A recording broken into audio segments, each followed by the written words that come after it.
নমস্কার। শতরূপে সারদা। সত্যি স্বামীজি শ্রী মায়ের পদতলে পরিপূর্ণরূপে আত্মনিবেদন করেছিলেন, শিশু যেমন তার মায়ের কাছে করে। বিচার বিতর্ক, যুক্তি প্রশ্নের প্রসঙ্গ সেখানে ছিল অবান্তর।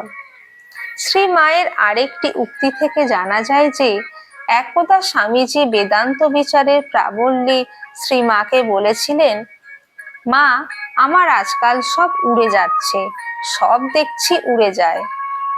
সে কথা শুনে শ্রীমা সহাস্যে স্বামীজিকে বলেছিলেন, দেখো দেখো, আমাকে উড়িয়ে দিও না। স্বামীজি উত্তর দিয়েছিলেন, মা, তোমাকে উড়িয়ে দিলে থাকি কোথায়?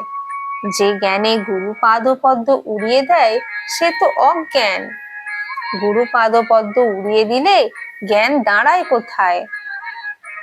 সাধারণ রীতি অনুসারে গুরু পত্নীকেও গুরু রূপে গণ্য করা হয়। স্বামীজি কি সেই প্রচলিত রীতি অনুসারে শ্রীমাকে গুরু বলেছিলেন? না, তা নয়। স্বামীজির দৃষ্টিতে শ্রীরামকৃষ্ণ ও শ্রীমা ছিলেন এক ও অভিন্ন। সত্যি নিবেদিতার ভাষায় এ এক দর্শনীয় অপরূপ সম্পর্ক। শ্রীমাকে স্বামীজি সাধারণ গুরুপত্নী হিসাবে দেখতেন না, শুধু সঙ্গজননী হিসাবেও নয়, তাকে দেখতেন বিশ্বজননী রূপেও, এক বিরাট বিশ্বজোড়া মা।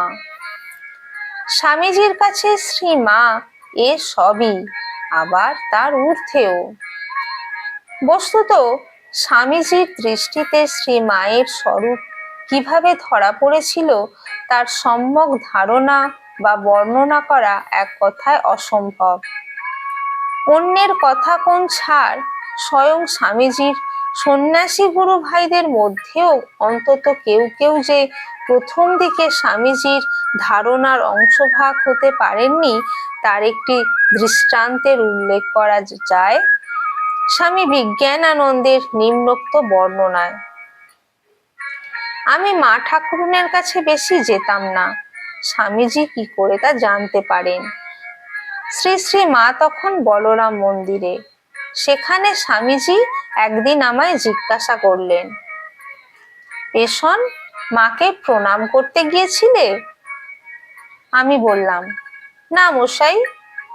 স্বামীজি, সে কি, এক্ষুনি যাও, মাকে প্রণাম করে এসো। তাই শুনে আমি তো মাকে প্রণাম করতে গেলাম।